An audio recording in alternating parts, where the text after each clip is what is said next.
Nous allons à nouveau parler des élections locales avec notre invité de ce soir. On va évoquer la situation de la coordination des syndicats de l'enseignement de l'éducation du Togo. Ce syndicat, à travers un communiqué, a appelé les enseignants à faire acte de candidature pour ces élections. Nous verrons pourquoi. On posera la question à Yaovi Achou Acha, coordonnateur de la CZ. Monsieur Acha, bonsoir. Bonsoir. Merci d'accepter notre invitation. Plutôt, c'est pour nous un plaisir d'être avec vous.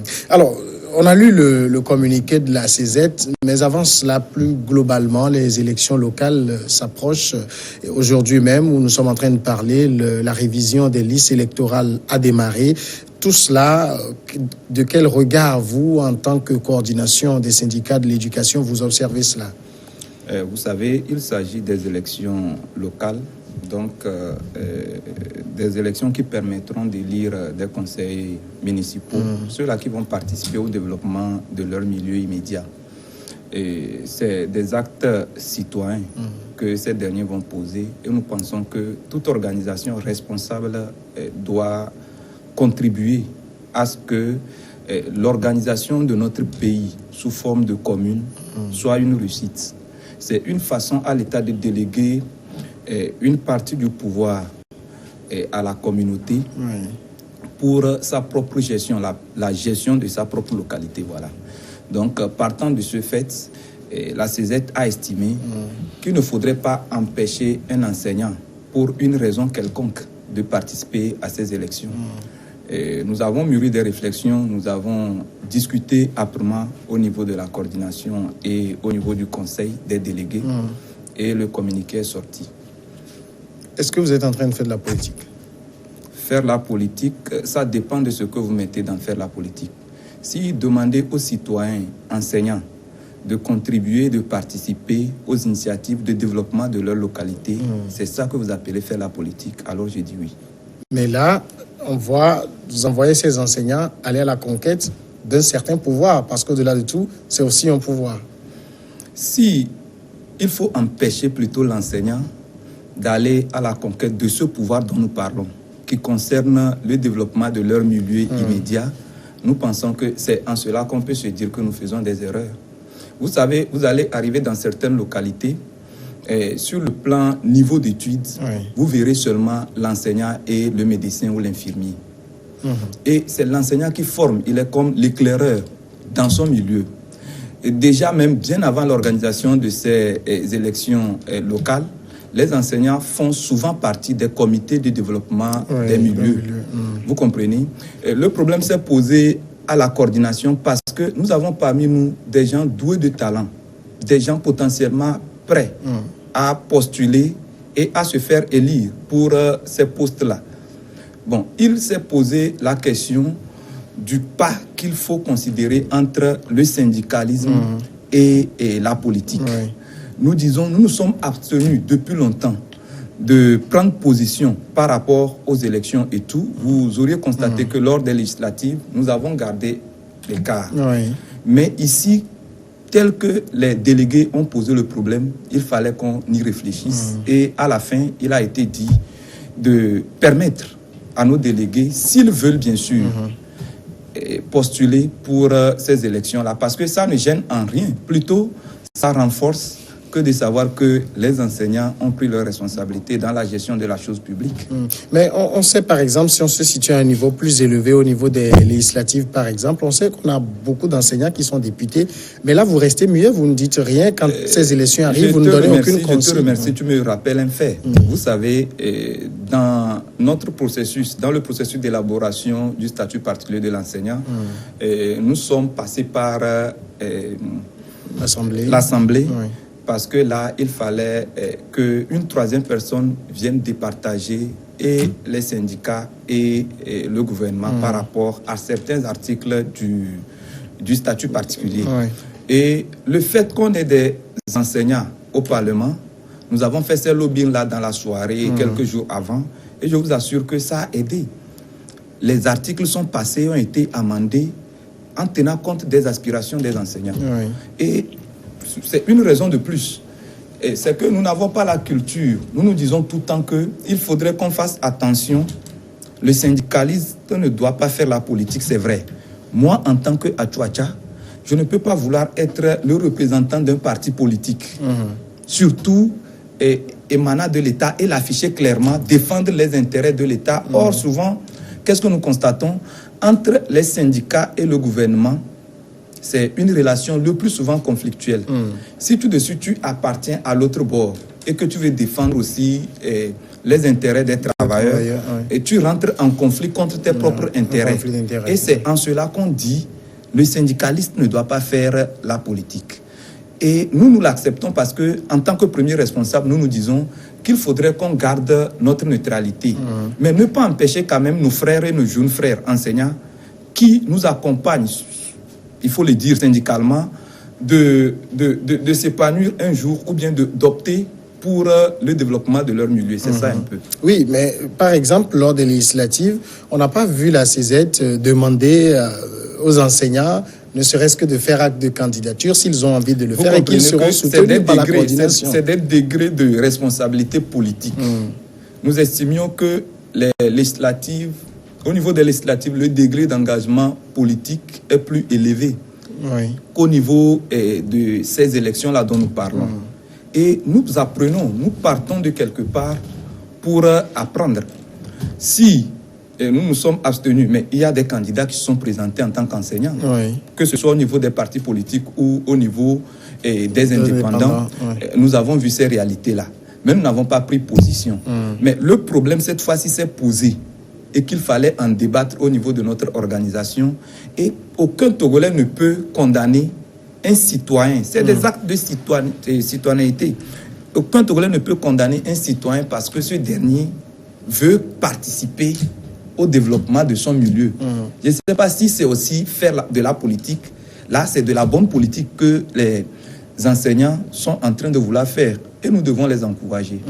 Bon, là, quand vous demandez, par exemple, quand c'est la CZ qui encourage la candidature des enseignants, ça veut dire que la coordination les soutiendra, fera éventuellement campagne pour eux? Évidemment. Partout où on verra un enseignant, nous allons appeler à voter pour l'enseignant. Nous n'avons pas sorti ce communiqué par hasard ou bien sans réflexion. Partout où on verra un enseignant, que ce soit un indépendant ou émanant d'un parti politique, nous allons encourager à ce que cet enseignant soit porté et soit vainqueur dans ces élections-là. Mais est-ce que c'était une demande de vos membres? C'est eux qui vous ont dit, bon, permettez-nous de faire acte de candidature et soutenez-nous, ou bien c'est au niveau de la coordination du bureau qu'on a réfléchi pour dire l'idéal c'est de les laisser aller? Je viens de l'expliquer. Les gens nous ont abordés par rapport au principe qui voudrait que le syndicaliste ne fasse pas de la politique. Nous avons pesé ce principe-là par rapport aux enjeux des élections locales. C'est quoi ces élections locales? Ça permettra de faire quoi? Et ceux qui sortiront de ces élections vont être responsables pour faire quoi? Donc nous avons ramassé toutes ces questions et nous nous sommes dit qu'il ne faudrait pas quand même qu'on puisse empêcher un délégué ou un responsable d'un milieu parce qu'il fait du syndicalisme de postuler. Voilà un peu la façon dont ces discussions-là sont parties. Alors, quel est l'atout, par exemple, à vos yeux, d'un enseignant par rapport à quelqu'un d'autre? Non, l'atout d'un enseignant, vous savez, l'enseignant a capitalisé déjà en beaucoup de choses. Et les élections locales, le gouvernement va déléguer une responsabilité de gestion des communes aux gens qui vivent dans ces communes-là. Et ces responsabilités seront de divers niveaux. Il y aura des projets d'ordre économique, social et culturel. Et pour participer à un projet de développement économique, il faut avoir un minimum de connaissances. Et ceux-là qui possèdent, à notre avis, ces minimums de connaissances-là, en premier lieu, demeurent des enseignants dans des milieux. Je vous dis que vous allez arriver dans les localités, vous ne verrez pas de diplômés. Ou bien ils seront très rares. Et souvent, qu'est-ce qu'on fait? Les enseignants jouent le second rôle.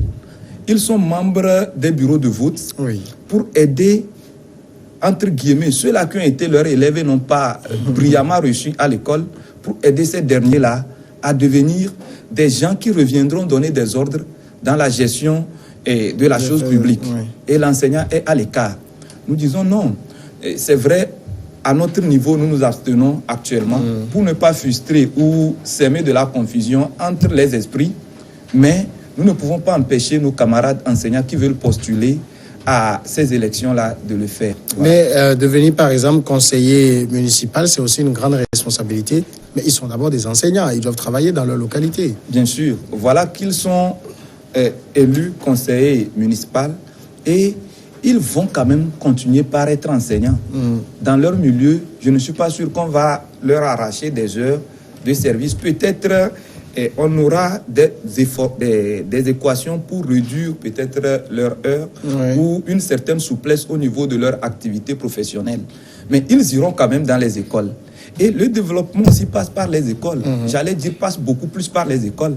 Et donc, s'ils vont à l'école et constatent qu'il y a des manquements, il y a des choses qu'il faut corriger, il y a des choses qu'il faut faire par rapport à nos infrastructures, par rapport à la qualité de l'enseignement, tout ce qu'il faut faire pour développer l'école, c'est des gens plus aptes à relever les problèmes et à essayer de s'imposer pour que l'école puisse se développer dans leur milieu.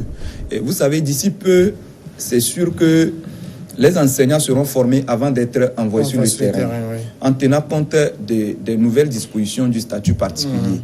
Et si dans les localités, on a des enseignants engagés par des écoles privées qui n'ont pas de ces formations, il faudrait qu'on ait des gens capables de parler de l'éducation, de l'enseignement dans les communautés et que ce soit envoyé, que ces gens-là soient envoyés par l'État ou qu'ils soient des conseillers municipaux.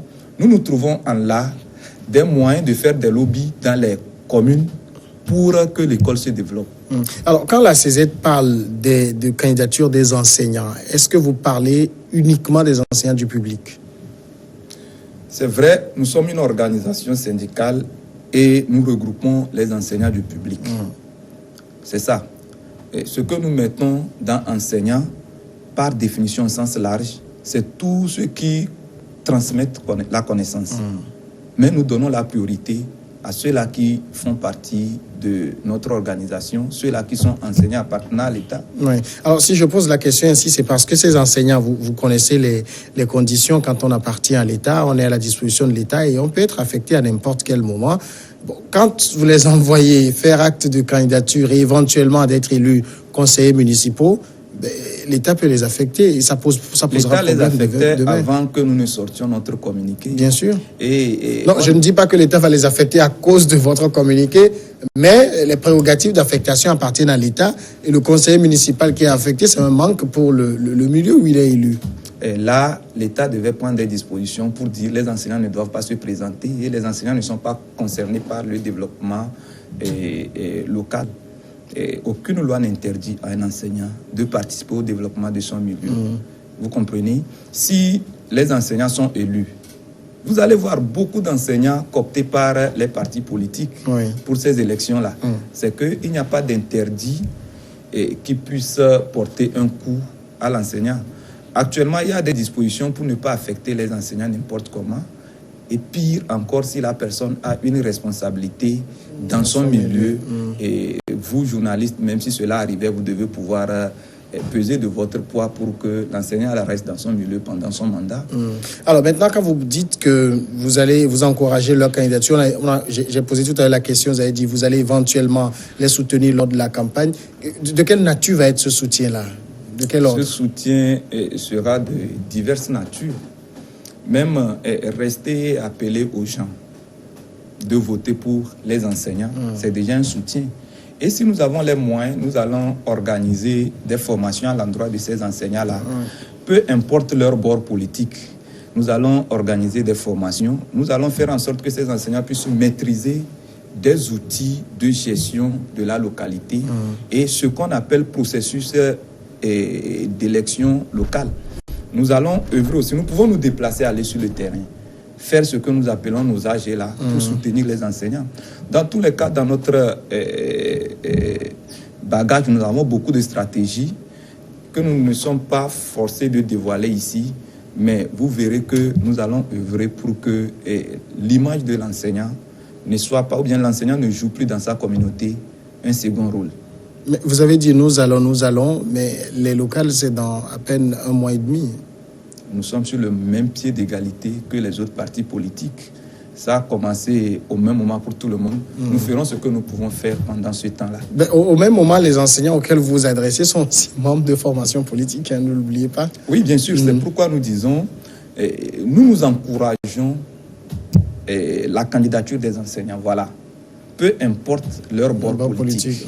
Nous voudrions que les enseignants prennent leurs responsabilités. Tout de suite, le cas de l'Assemblée que je viens de donner, nous n'avons pas seulement fait des lobbying au niveau des députés de UNIR ou de l'ANC. Non, nous avons ciblé les enseignants députés et nous sommes allés les voir pour leur expliquer le bien fondé des articles que nous voudrions qu'ils puissent aider à ce que cela soit amélioré ou à ce que cela soit purement enlevé.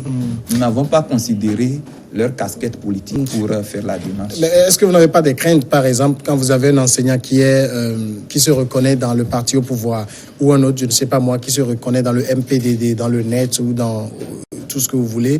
Demain, quand vous le soutenez, que vous voyez un titre qui dise la CZ soutient UNIR sur le terrain, la CZ soutient la NC sur le terrain, alors que vous étiez allé soutenir votre enseignant. Nous avons pensé à tout ça là et nous nous disons que on ne va pas avoir des problèmes. La priorité sera accordée aux membres de la CZ qui participent à la vie de notre syndicat. Et après, le reste, on saura gérer. Vous savez, la CZ est une organisation. Et quand je dis une organisation, c'est en son sens propre. Oui. Nous avons parmi nous des personnalités, des gens doués de certaines compétences pour réfléchir sur certaines questions. Et le coordonnateur que vous voyez ici ne fait que relayer certaines informations. Nous avons des répondants et les stratégies, nous les avons. Nous ne venons pas pour faire mal à quelqu'un, mais nous disons, nous encourageons la candidature des enseignants sans distinction, donc enseignants et enseignantes. Alors, Yarvi Atouacha, ça veut dire, vous avez pesé le pour et le contre et vous avez pensé que la balance penche en faveur du pour, c'est ça? Bien sûr, et surtout que ce dont nous parlons concerne les localités, le développement de nos localités. Aujourd'hui, l'État, par rapport à la loi sur l'organisation de l'État sous forme de communes, ne viendra plus demander à un citoyen de balayer autour de sa maison, d'arranger ses rues. C'est la responsabilité de ceux qui vivent dans la commune de s'organiser au niveau de la gestion pour rendre leur commune, je ne sais pas, pour faire devenir leur commune, ou bien pour rendre leur commune comme cela se doit. Leur commune se développera parce qu'ils l'auront voulu eux-mêmes. Le centre de développement qu'ils voudront donner à leur commune, ils vont définir ça par eux-mêmes. Et donc, il faut certaines compétences.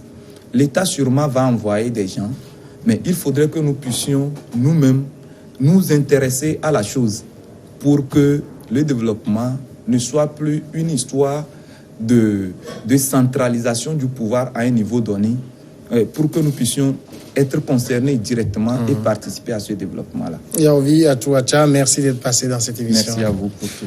Vous êtes de la coordination des syndicats de l'éducation du Togo, la CZ. On marque la pause maintenant et après le journal, on est ensemble pour Regard Croisé.